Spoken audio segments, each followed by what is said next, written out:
అస్మద్గురుభ్యో నమః. శ్రీమతే రామానుజాయ నమః. సోమపోమృతపః సోమః పురుజిత్పురుషత్తమః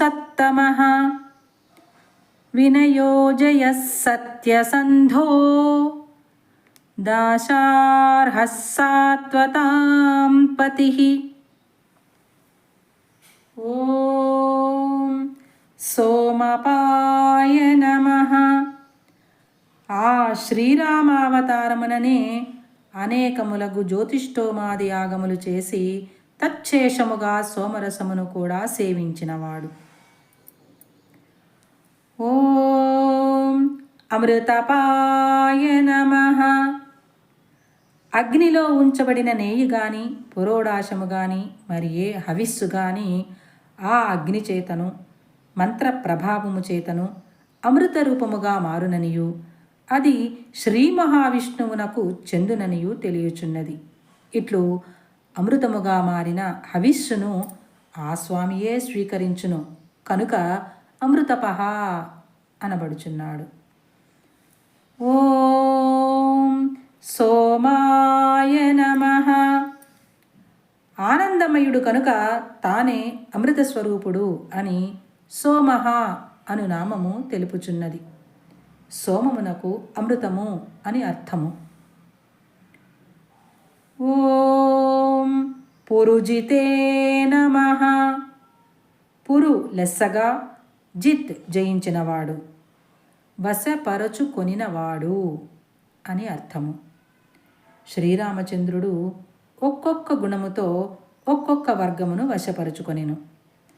సత్యగుణమునకు సర్వలోకములను, దీనులకు కావలసిన పదార్థములను ఇచ్చి బ్రహ్మర్షులైన తన గురువులంతటి వారిని తాను శిష్యుని వలె సేవ చేసి ఇట్టి సౌమ్య గుణములకు వశపడని వారిని యుద్ధములో పరాక్రమము చేతను వశపరుచుకొనినవాడు. ఓం పురుషత్తమాయ నమః.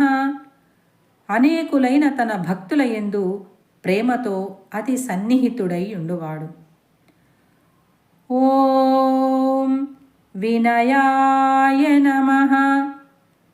మారీచాదులను కూడా తన పరాక్రమాదులను బట్టి మంచి మార్గమునకు తెచ్చినవాడు. ఓం జయాయ నమః. భక్తుల చేత వశపరచుకొనబడువాడు కనుక జయః అనబడుచున్నాడు. వారికి విధేయుడై ఉండువాడని భావము. ఓం సత్యసంధాయ నమః. ఆ భక్తుల విషయమున సత్యమగు ప్రతిజ్ఞ కలవాడు.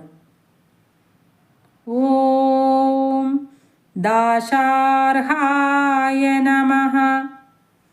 దాశము అనగా దానము, దానమునకు తగినవాడు.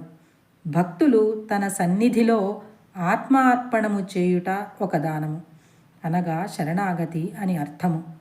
భగవంతుడు భక్తులకు తనను తన విభూతినంతయును అర్పణము చేయుట మరి ఒక రకమైన దానము.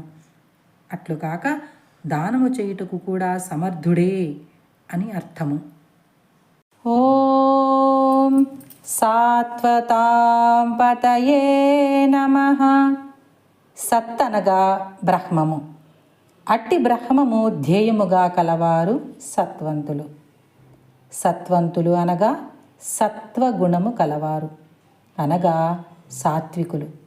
వారు చేయు భగవత్పూజాధికము సాత్వతము అనబడును. అట్లు పూజాధికములు చేయువారు సాత్వతులు అనగా భాగవతులు. సాత్వతులకు పతి కనుక సాత్వతాం పతిః. జై శ్రీమన్నారాయణ.